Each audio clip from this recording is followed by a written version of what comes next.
The city of Baltimore has long been plagued by aging infrastructure, and recently, a popular coffee shop on Hartford Road suffered a similar fate. As WMAR2 News' Jeff Hager reports, Zeke has weathered through one of its toughest months ever after a series of plumbing failures. Anything else for you? Good service, good ambiance, and most importantly, good coffee. They have the best coffee. Yeah. I always check elsewhere to see if they're serving Zeke's coffee, because I know it'll be good.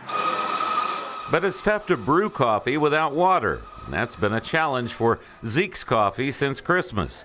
At times it seemed whatever could go wrong with their plumbing did so. First it was a faulty grease trap. Then came the cracks in the cast iron pipes that flooded the kitchen. And finally, major clogging tied to everything else. It was just one thing after another. And, that we opened when we could and opened on a limited basis. But it's been tough to get back on our feet. Many local businesses are always challenged by small profit margins. And the month of January is always the toughest for Zeke's anyway, coming off of the holidays.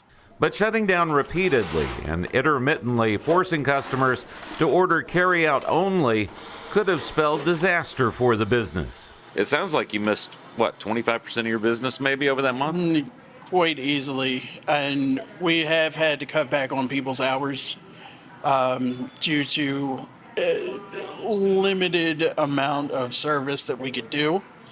We had to cut back in the kitchen, had to cut back service up front, especially without being able to have seating, no bathrooms, no water.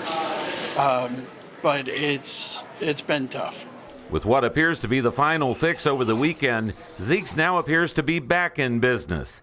And there's been an outpouring of support from its customers who recognize a community gem when they see one. So I've been coming here for years. I've lived here for over 20 years and was so happy when they came, and I would just hate for them to go. In Lauraville, Jeff Hager, WMAR2 News.